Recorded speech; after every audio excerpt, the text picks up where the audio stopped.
ये वीडियो यहाँ पे ख़त्म है, लेकिन जब ये वीडियो एंड कर लिया तो सोचा कि यार एक तुम्हारे लिए मोटिवेशन दे दूं मैं। याद रखना, कई बार काफ़ी बड़ी बड़ी चीज़ों को पाया जाता है मेहनत करके, और कई चीज़ें तुम्हारा सैचुरेशन लेवल टेस्ट करती है।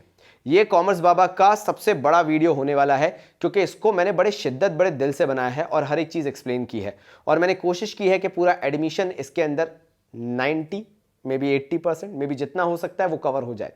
तो बड़े शिद्दत से इस वीडियो को देखना, काफ़ी लंबी होने वाली है, तैयारी कर लो, अच्छे से करना। और याद रखना, ये जब वीडियो एंड होगा ना तो तुम्हारे चेहरे पे बहुत बड़ी स्माइल होगी, क्योंकि तुमने वो क्वेश्चन कर लिया जो अच्छे अच्छे नहीं कर पाते, क्योंकि बाबा जी का फ्लेवर नहीं लगता है। शुरू करते हैं। तो भाइयों नमस्कार, आज का मेरा काम है तुम्हारे एडमिशन का डर निकालना। और मुझे ये बताते हुए बड़ा अच्छा लग रहा है, नहीं मैं रोने नहीं वाला था, मुझे बताते हुए बड़ा अच्छा लग रहा है, बड़ी खुशी हो रही है कि जो क्वेश्चन आज मैं तुम्हें करवाने वाला हूं एडमिशन का, बिलीव मी तुम्हारी सारी समस्याएं उससे दूर हो जाएंगी, क्योंकि वो क्वेश्चन ही ऐसा है। अगर ये वाला क्वेश्चन कर लिया तो तुम्हें कोई भी क्वेश्चन बनेगा, क्योंकि इसके अंदर सारे एडजस्टमेंट्स हैं, इंक्लूडिंग द कैपिटल एडजस्टमेंट, क्योंकि वही तुम्हारी समस्या बना है।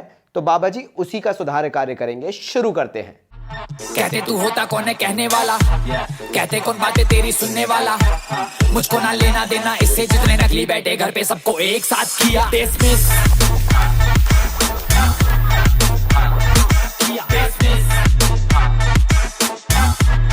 सबको एक साथ किया।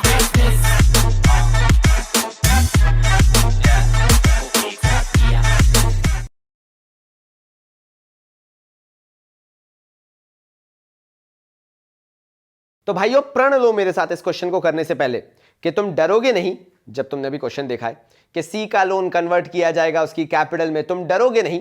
सैक्रिफाइसिंग अलग से दिया हुआ है, तुम किसी चीज से नहीं डरोगे। तुम सिर्फ बाबा जी की वाणी में भरोसा रखोगे, और बाबा जी जैसे जैसे करवाते जाएंगे वैसे वैसे करते चले जाओगे। तुम्हें कोई लेना देना नहीं है, क्योंकि अभी रीवैल्यूएशन अकाउंट बनाने तक और पार्टनर्स कैपिटल की लक्ष्मण रेखा पार करने तक तुम्हारा ओल्ड रेशियो ही तुम्हारा सारथी है। तुम्हें उसी के साथ काम करना है, और जब क्वेश्चन की अप्रोच सही है तो क्वेश्चन गलत तो कभी हो ही नहीं सकता। बाबा जी का भरोसा है। शुरू करवाऊं? रीवैल्यूएशन अकाउंट बनाना चालू करते हैं। पूरा बेस्ड होगा सिर्फ ओल्ड रेशियो पे। पार्टनर्स कैपिटल पूरा करवाऊंगा, बेस्ड होगा ओल्ड रेशियो पे। तुम्हें टेंशन लेने की जरूरत ही नहीं है। लक्ष्मण रेखा पार करने के बाद ये सैक्रिफाइसिंग गेनिंग का खेल खेलेंगे, तब तक क्वेश्चन को इजी रखो। शुरुआत करते हैं रीवैल्यूएशन से, और चेक करना चालू करते हैं कि रीवैल्यूएशन में क्या क्या आएगा। तो भैया सबसे पहली चीज, और मैं बिलीव मी जब कह रहा हूं कि ये क्वेश्चन सब कवर कर रहा है तो वाकई में कवर कर रहा है। जैसे अंडर वैल्यूड और ओवर वैल्यूड वाली चीज, लैंड एंड बिल्डिंग जो था वो अंडर वैल्यूड था, आप कम दिखा रहे थे वैल्यू, अब आप वैल्यू को एप्रिशिएट करके बताओगे। अंडर वैल्यूड था, बढ़ा के बताओ, बढ़ा के बताओगे तो फायदा होगा। लैंड एंड बिल्डिंग 25,000 से बढ़ा दिया, क्योंकि 25,000 से अभी तक अंडर वैल्यू कर रहे थे। स्टॉक ओवर वैल्यूड था 35,000 से, आप ज्यादा दिखा रहे थे, बल्कि स्टॉक कम था। तो जो ज्यादा वैल्यू थी, अब जब आप उसको कम लेके आओगे तो आपका नुकसान है। तो जो नुकसान है वो 35,000 का आपको दिखाना पड़ेगा कि लॉस हो रहा है। फिर आ जाते हैं प्रोविजन फॉर डाउटफुल डेट पे। यहां पे मेरी बात ध्यान से सुनना। Provision for doubtful debt is to be made equal to 5% of the debtors. अब अगर मैं प्रोविजन फॉर डाउटफुल डेट देख रहा हूं ऑलरेडी बना हुआ बैलेंस शीट में, तो वो है 5,000 रुपए का। ध्यान देना मेरी बात पे। अब आपको उसको इक्वल टू लेके आना है 5% ऑफ द डेटर्स। डेटर्स है 50,000 रुपीज के। ध्यान दो, ये जो 50,000 रुपीज के डेटर्स हैं, अगर मैं उसका 5% बनाता हूं तो मेरा जो अमाउंट आता है वो 2,500 रुपए का है। मतलब मुझे प्रोविजन 2,500 का बना के रखना है, सिर्फ 2,500 रुपए का। दिख रहा है तुम्हें यहां पे आराम से मेरे पास? अगर मुझे सिर्फ 2,500 बनाना है, तो जब मैं बैलेंस शीट देख रहा हूं तो बैलेंस शीट में तो लिखा हुआ है 5,000 का। अब वो 5,000 का मुझे कम करना है ना, मुझे पूरा का पूरा 5,000 बनाए नहीं रखना है। मेरे को फायदा हो गया, जो 5,000 का प्रोविजन बनाया, अब वो कम हो गया, कितना रह जाएगा? सिर्फ 2,500 रुपीज, क्योंकि मुझे 5% मेंटेन करना है। मैंने कम कर दिया, 2,500 रुपीज से कम किया मैंने, प्रोविजन को कम किया, तो मेरे लिए फायदा हुआ। इसलिए मैंने प्रोविजन फॉर डाउटफुल डेट को क्रेडिट साइड लिखा है, क्योंकि मैं प्रोविजन को कम कर रहा हूं। अगर बढ़ाना पड़ता, बढ़ जाता, तो मुझे उसको डेबिट साइड लिखना पड़ता, लेकिन अभी मुझे बढ़ाना नहीं है, मुझे करना है कम, मैंने कर दिया कम। ठीक है भाई, क्योंकि 5% मेंटेन करना है। फिर भैया बोला कि एक डेटर हुआ करता था 30,000 रुपीज का, उसको आपने भूल गए थे, क्योंकि वो बेड डेट हो चुका था, बीत गई बात गई वाली बात हो चुकी थी।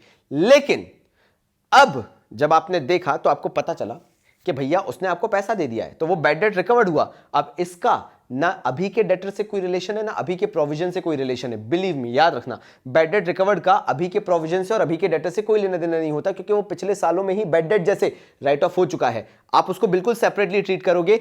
डेटर्स और प्रोविजन फॉर डॉटफुल डेट से कोई नाता नहीं रखोगे। आप लिखोगे by bad debt recovered 20,000 rupees, दिखाओगे, काम खत्म, स्वाहा।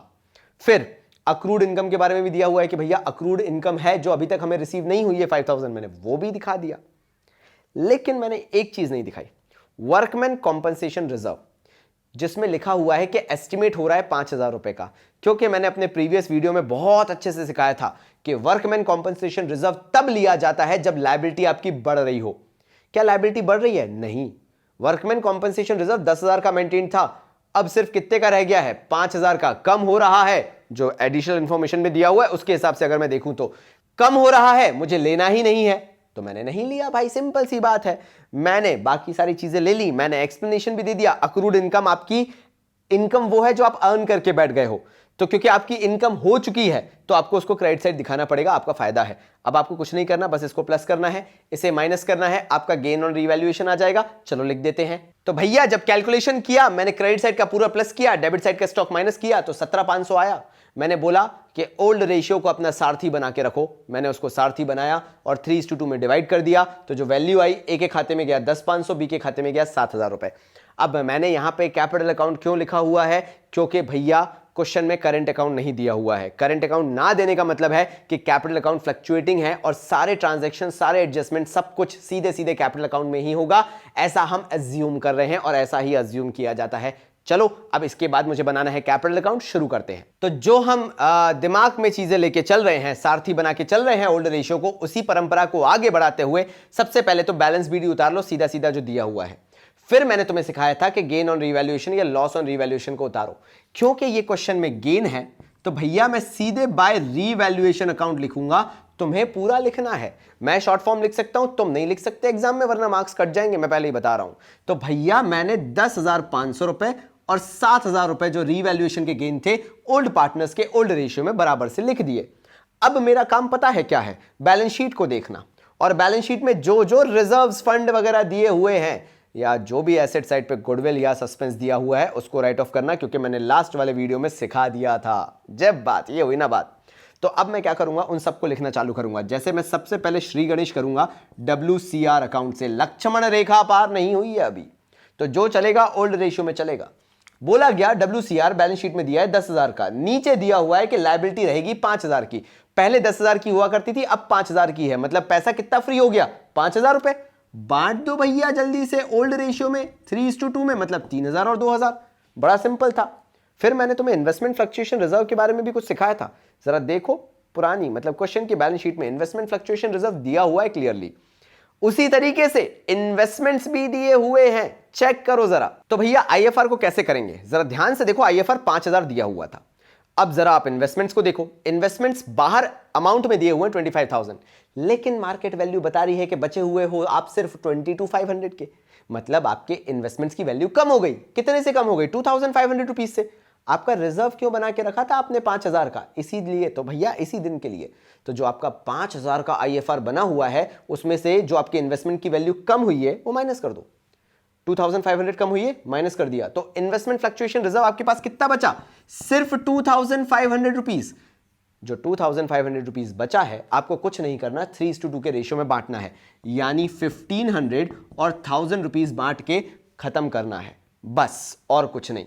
क्या किया मैंने? मार्केट वैल्यू से कंपेयर किया, जो मेरी वैल्यू थी, जितने से इन्वेस्टमेंट कम हुए हैं, इन्वेस्टमेंट फ्लक्चुएशन रिजर्व से उतना माइनस कर दिया, और जो बचा हुआ इन्वेस्टमेंट फ्लक्चुएशन रिजर्व है वो बांट दिया ओल्ड रेशियो में, क्योंकि अभी लक्ष्मण रेखा पार नहीं हुई है। जब बात यार, मजा ही आ गया, बोलो मेरे साथ, तभी मजा है। तो आगे करते। अब एक और फंड लिखा देख रहे होगे तुम, एम्प्लॉइज प्रोविडेंट फंड। भैया कसम खा लो, कान पकड़ लो, ये अकेला वो फंड है एम्प्लॉइज प्रोविडेंट फंड जो कि कभी भी पार्टनर्स के बीच नहीं बंटता है। मैं बोल रहा हूं, बाबा जी बोल रहे हैं, कसम खा लो कि तुम्हें एम्प्लॉइज प्रोविडेंट फंड को डिस्ट्रीब्यूट करना ही नहीं है, मना कर दो साफ साफ। तो EPF जो दिख रहा है वो अकेला फंड है जो डिस्ट्रीब्यूट नहीं होगा, तो मैंने उसको यहां से कैंसिल आउट कर दिया। लेकिन अब आ जाओ एसेट साइड पे, और एसेट साइड का चमत्कार डेबिट साइड पे होता है, ये तो तुम्हें पता होगा। मैंने तुम्हें सिखाया था कि फर्क नहीं पड़ता एडजस्टमेंट में गुडविल के बारे में क्या दिया हुआ है, क्योंकि एसेट साइड दी हुई गुडविल का और नीचे एडजस्टमेंट में दी हुई गुडविल का कोई रिलेशन नहीं होता। एसेट में दी हुई गुडविल परचेज गुडविल है और जो एडजस्टमेंट में दी हुई गुडविल है वो सेल्फ जनरेटेड गुडविल है, तो दोनों का कोई रिश्ता ही नहीं है, दोनों अलग अलग स्ट्रीम के हैं। मतलब सीधी बात है, तुम इंसान हो, दूसरा इंसान है, तो इसका मतलब ये नहीं कि दोनों में रिलेशन होना जरूरी है।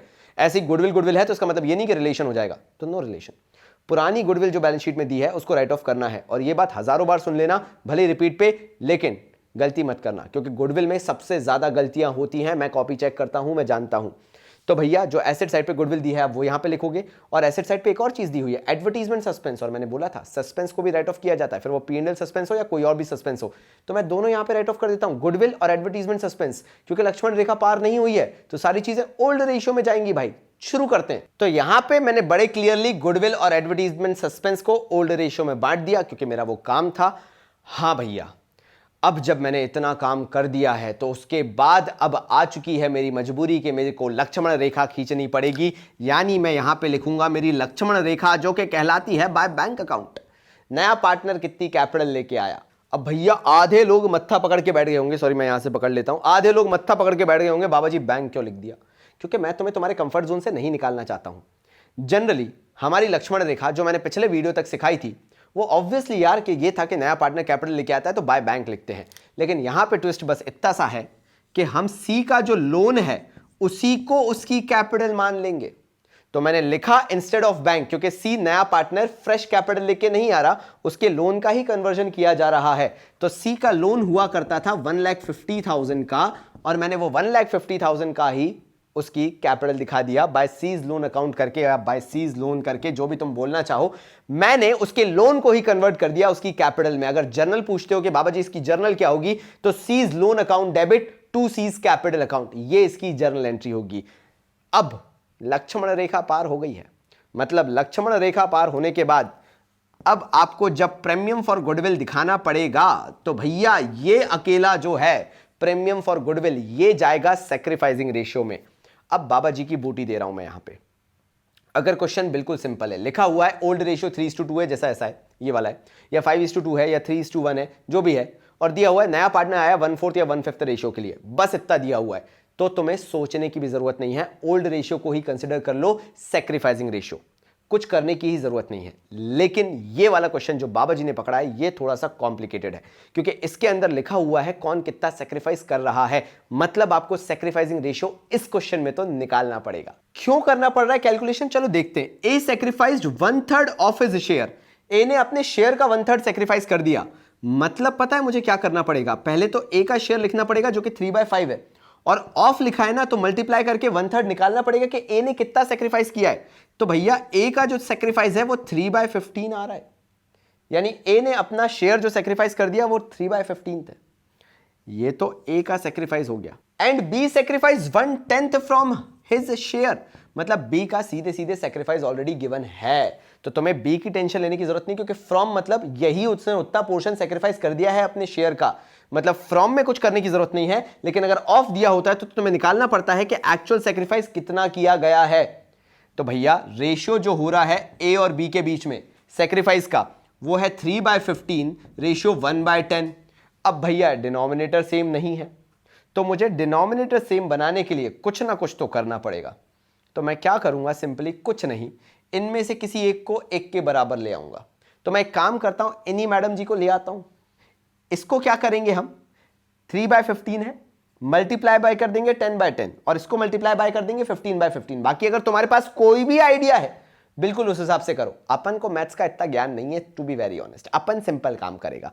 अपन क्या करेंगे, देखो भाई ये जो 3/15 दिया हुआ है इंटू कर देंगे 10/10, तो ये हो जाएगा भाई 30/150 बराबर। ऐसे ही हम b का कर देंगे भाई, जितना हमें आता है उस हिसाब से। b का 1/10 था तो हमने 1/10 लिया, इंटू कर दिया भाई 15/15, तो ये b का कितना हो गया भाई 15/150। तो जो रेशियो हो गया वो हो गया 30:15 का, यानी 15 1 जा 15, 15 2 जा 30, यानी जो सैक्रिफाइसिंग रेशियो आ रहा है वो 2:1 का आ रहा है। देखो यहां पे ओल्ड रेशियो जो था वो 3:2 है और सैक्रिफाइसिंग रेशियो जो आ रहा है 2:1 आ रहा है। बेसिकली मैंने ऐसा क्यों किया, क्योंकि भाई काफी जीनियस देखने वाले हैं, लेकिन कुछ प्यारे प्यारे बच्चे भी हैं जो इन चीजों में कंफ्यूज होते हैं। तो बेटा इतना ही सिंपल है, सीधी बात है, समझ गए ना तुम कैसे मल्टीप्लाई करना है। मेरे को डिनोमिनेटर सेम लाना था, मैंने जितना बच्चों जैसे हो सकता है उतना बच्चों जैसे किया। अब वो तुम्हारा काम है समझना, बस मेरे को रेशियो लाना था कि सेक्रीफाइसिंग रेशियो क्या है।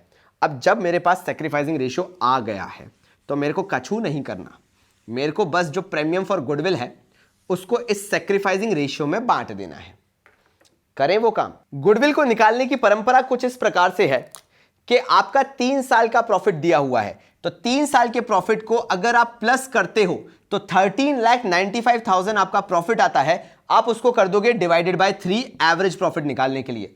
तो जब आपका इससे एवरेज प्रॉफिट निकल के आएगा तो वो होगा आपका 4,65,000 का। भाई ये मैंने 4,65,000 लिख दिया।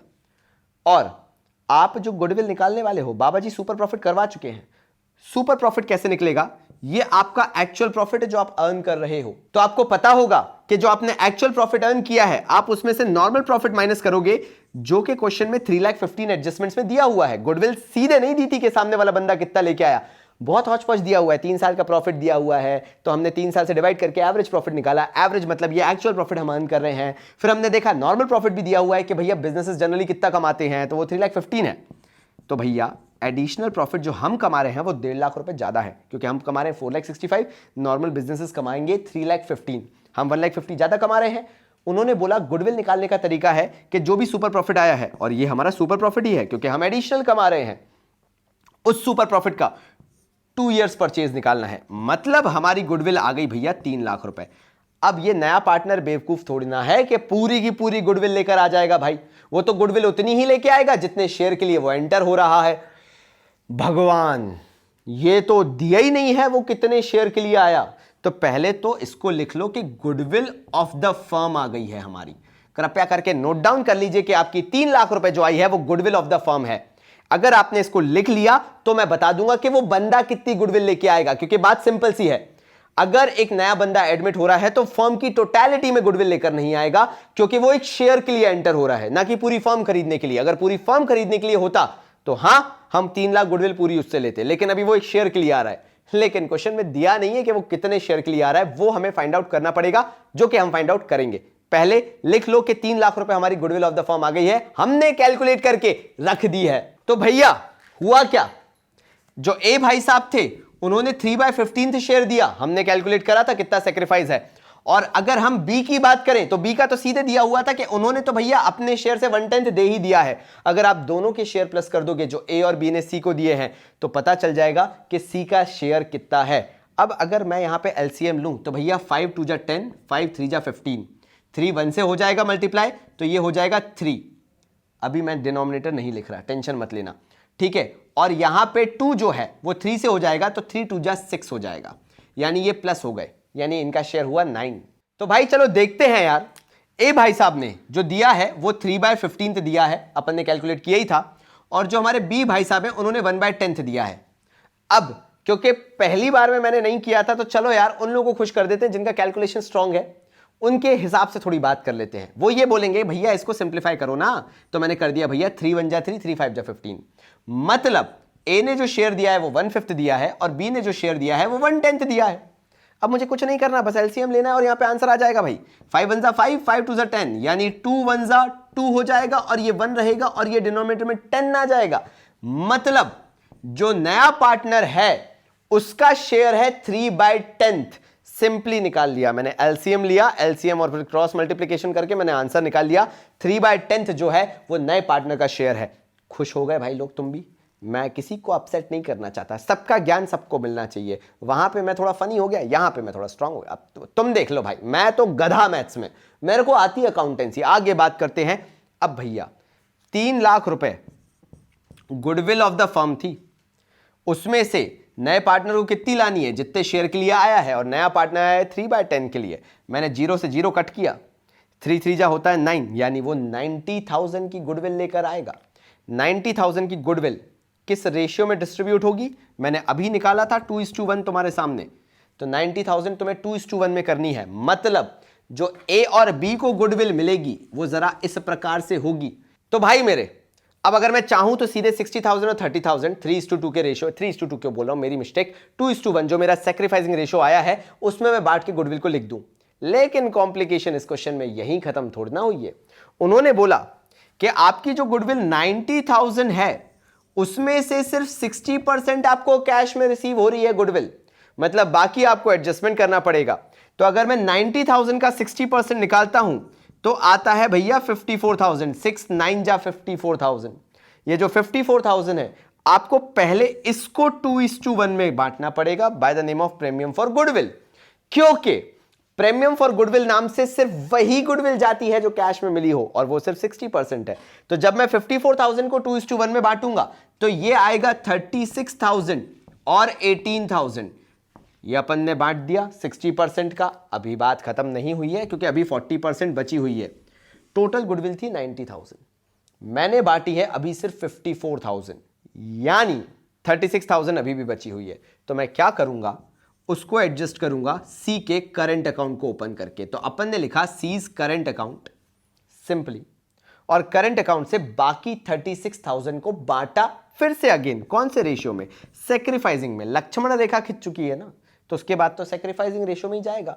गुडविल का कभी भी अगर अदर देन कैश हो, मतलब कैश में अगर गुडविल नहीं मिली हो, तो याद रखना हमेशा करंट अकाउंट से ही ट्रीटमेंट होगा। तो भैया लिख देता हूं, ये आ जाएगा 24,000, बचा हुआ 36,000 वाला, और ये आ जाएगा आपका 12,000। सी के करंट अकाउंट से बाकी गुडविल दे दी, क्योंकि 60% कैश थी तो बाकी 40% सी के करंट अकाउंट पे आपको चार्ज करनी पड़ेगी। अब जब आपने ये कर लिया है तो आगे का हम कैपिटल एडजस्टमेंट भी समस्या देखनी पड़ेगी। आगे बढ़ते हैं। तो भाइयों कैपिटल एडजस्टमेंट दो प्रकार से होता है, on the basis of new partner या on the basis of old partners. अभी यहां पे क्योंकि न्यू पार्टनर की कैपिटल दी हुई है, मतलब न्यू पार्टनर की कैपिटल निकालने की जरूरत ही नहीं है, बात सिंपल सी है। अभी हमें क्या करना है, सब पार्टनर्स की प्रॉफिट शेयरिंग रेशियो बेसिस पे कैपिटल को एडजस्ट करना है। तो ये कार्यक्रम कैसे किया जाएगा, ध्यान दीजिएगा। इसके लिए हमारे पास न्यू रेशियो होना जरूरी है। अब भैया न्यू रेशियो क्यों निकालना पड़ा, क्योंकि यहां पे सैक्रिफाइसिंग रेशियोज वगैरह दिए हुए थे, वरना कुछ नहीं होता। जो ओल्ड रेशियो था पार्टनर्स का वो सैक्रिफाइसिंग भी हो जाता है, वो न्यू भी हो जाता है। कंडीशन सिर्फ इतनी है कि जो नया पार्टनर आ रहा है ना, उसका सिर्फ ऐसे दिया होना चाहिए कि 1/5 शेयर के लिए आया, 1/4 शेयर के लिए आया। किससे कितना लिया वो नहीं दिया हुआ है, तो ओल्ड ही भगवान है, ओल्ड ही सैक्रिफाइसिंग है, ओल्ड ही न्यू रेशियो है, सब कुछ उसी में हो जाता है। लेकिन इस क्वेश्चन में ऐसा नहीं है। और बाबा जी यार करवाएं ऐसा क्वेश्चन ना जिससे एडमिशन कवर हो। तो देखो जरा ध्यान से, ए का ओल्ड रेशियो था 3/5, ए ने सेक्रीफाइस किया 3/15, जो मैंने तुम्हें निकाल के बताया था। मैंने इसको सिंप्लीफाई करके 1/5 कर दिया। तो क्योंकि डिनोमिनेटर कॉमन हो गया इसलिए 3 - 1 डायरेक्टली हो गया और आंसर आ गया 2/5। लेकिन क्योंकि मुझे सी का शेयर देखना है, वो 3/10 में था, मतलब डिनोमिनेटर 10 है, तो मुझे इसका भी डिनोमिनेटर 10 करना पड़ेगा, और 10 करने के लिए 5 को मल्टीप्लाई करना पड़ेगा 2 से। तो 2 ऊपर नीचे दोनों लेना पड़ेगा, कॉमन फैक्टर लेना पड़ेगा। तो भैया ये आ गया 4/10। जब मैंने बी का किया तो सिंपल था, 2/5 माइनस बी ने सेक्रीफाइस किया है 1/10, दिया हुआ है क्लियरली, तो वो डायरेक्ट जो सेक्रीफाइस है वो माइनस हो जाएगा। ऐसा ए में सेक्रीफाइस दिया नहीं था, मुझे निकालना पड़ा था, लेकिन बी में क्योंकि डायरेक्टली दिया हुआ है मैंने डायरेक्टली माइनस किया, और ये आ गया 4 - 1/10 यानी 3/10। सी का नया रेशियो मैंने निकाल ही लिया था, तो न्यू रेशियो जो हुआ वो हुआ 4:3:3 का। आपको इस रेशियो को कहीं सेपरेटली लिख लेना है, क्योंकि मैं कुछ बताने वाला हूं इसके अकॉर्डिंग। तो जब भी नए पार्टनर की कैपिटल दी हो तो कैसा भी कैपिटल एडजस्टमेंट आ जाए, अबे कैसा भी आ जाए, तुम्हें क्या करना है, नए पार्टनर की कैपिटल उठानी है और उसी के शेयर के रेसिप्रोकल से मल्टीप्लाई कर देना है। इससे तुम्हें जो मिलेगा वो कहलाएगी total capital of the firm. ये मिल गई, इसको न्यू रेशियो में बांट दो 4:3:3 में।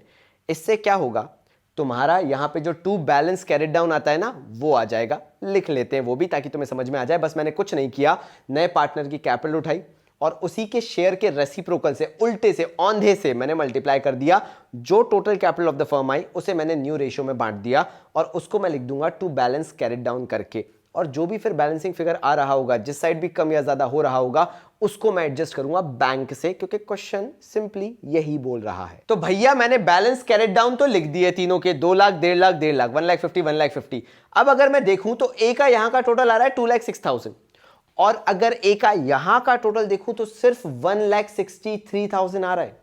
मतलब यहां पे जो बैलेंसिंग फिगर डालूंगा मैं वो 43,000 आएगा, क्योंकि यहां पे कमी पड़ रही थी। यहां तो 2,06,000 हो रहा था ए का, यहां पे सिर्फ 1,63,000 हो रहा था, तो जितना कम था मैंने बैलेंसिंग 43,000 डाल दिया माइनस करके। ठीक है भाई, ये यहां पे फिनिश हो गया। अब मैं बात करता हूं बी की। तो बी का अगर आप यहां पे ध्यान से देखें और टोटलिंग करें तो ये टोटल में आ रहा है 1,67,000। क्लियर है कैसे, 1,27,000 है प्लस ये 30,000 कर दो तो 1,57,000 हो गया।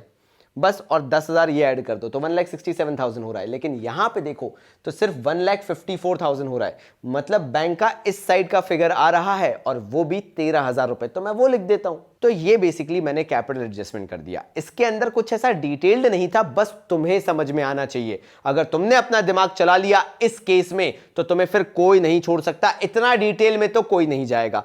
बस इस क्वेश्चन को अगर तुमने 5 से 6 बार कर लिया, बिलीव मी, एडमिशन के सारे क्वेश्चन इससे नीचे ही हैं, इससे ऊपर कोई नहीं है।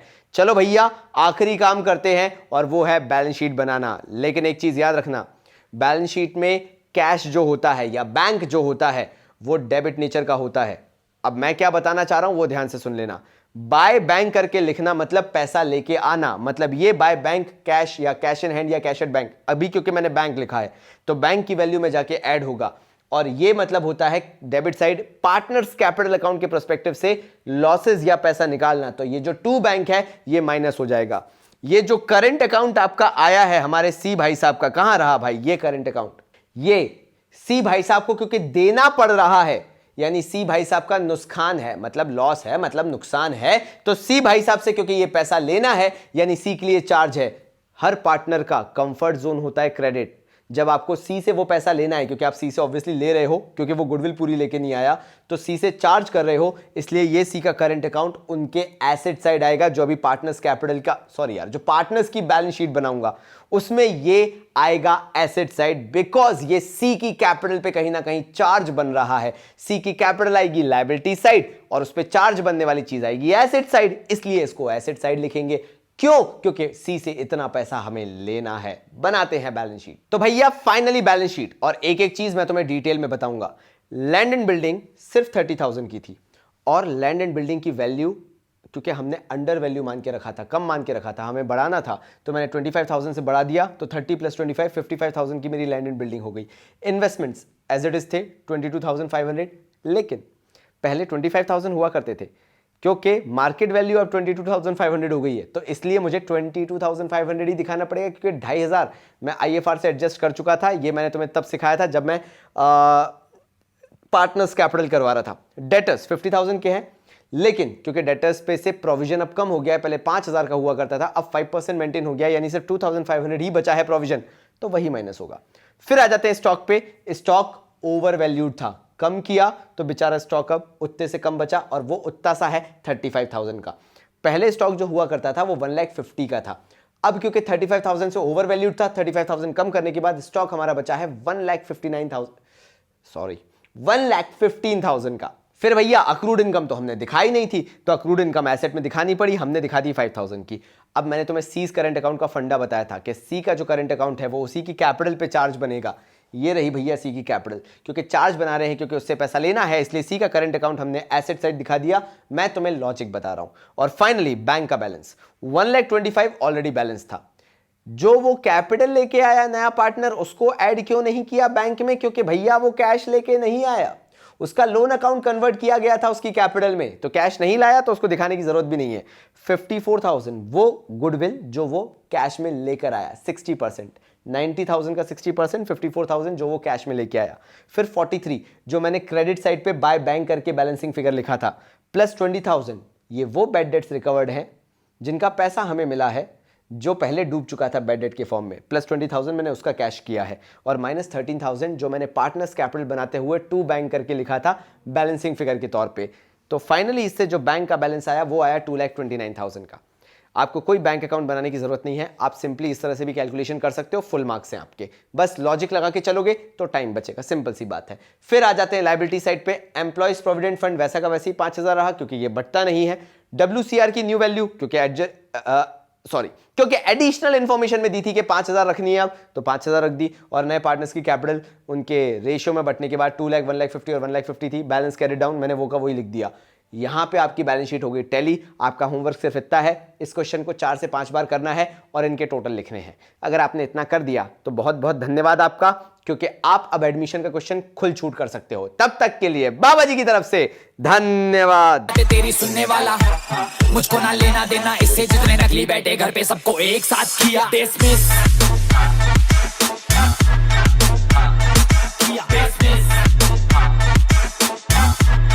सबको एक साथ किया।